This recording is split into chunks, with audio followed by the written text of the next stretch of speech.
அதிக 243 தொகுதிகளை கொண்ட பீகார்ல அந்த மேஜிக் எண், அதாவது பெரும்பான்மை என்பது 122 இருக்கின்றது. அந்த பெரும்பான்மை யார் முதலில் அடைய போகிறார்கள் என்ற எதிர்பார்ப்பு தான் இருந்தது. ஏனென்றால் ஏற்கனவே இந்த 100 தொகுதிகளை கடந்து முன்னிலை என்பது என்டிஏ கூட்டணி அடைந்தார்கள்.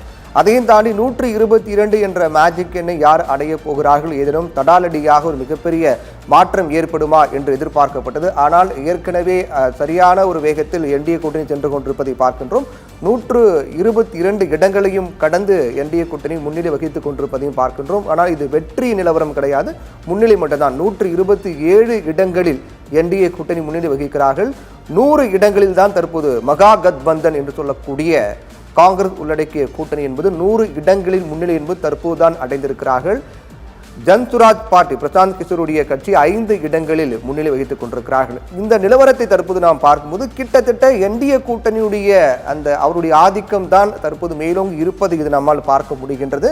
ஏற்கனவே 2020 கூட பெரும்பான்மையான 125 இடங்களில் என்டிஏ கூட்டணி வெற்றி பெற்று அவர்கள் ஆட்சி அமைத்ததை நாம் பார்த்தோம். நிதிஷ்குமார் முதலமைச்சராக இருந்து வந்தார். தொடர்ந்து 2025 தேர்தல் என்பது ஏதேனும் மாற்றம் ஏற்படுமா, அங்கு மக்கள் குறிப்பாக பெண்களுடைய வாக்கு சதவீதம் அதிகமான சூழ்நிலையில் இதுவரை இல்லாத வாக்கு விழுக்காடு என்பது பதிவானது.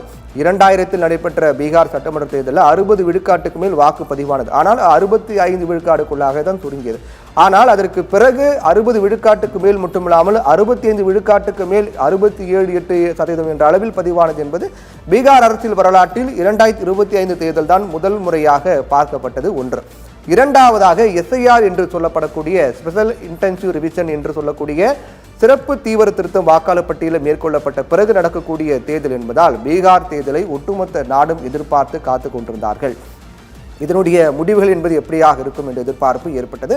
அதில் மிக முக்கியமாக 2 கூட்டணியை பொறுத்தவரையில் என்டிஏ மற்றும் மகா கத்பந்தன் கூட்டணி பொறுத்தவரையில் தேர்தல் வாக்குறுதி என்பது பிரதானமாக இருந்தது.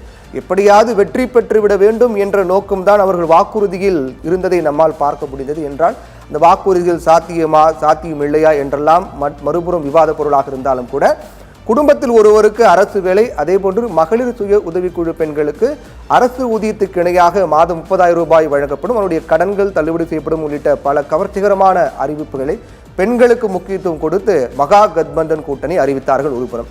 மறுபுறம் என்டிஏ கூட்டணி பொறுத்தவரை நாங்களும் தலைத்தவர்களில் பெண்களுக்கு முக்கியத்துவம் கொடுக்கின்றோம் என்ற அடிப்படையில் லட்சாதிபதியாக்கும் 1 கோடி பெண்களை லட்சாதிபதியாக்கும் என்ற ஒரு அறிவிப்பு, அதே போன்று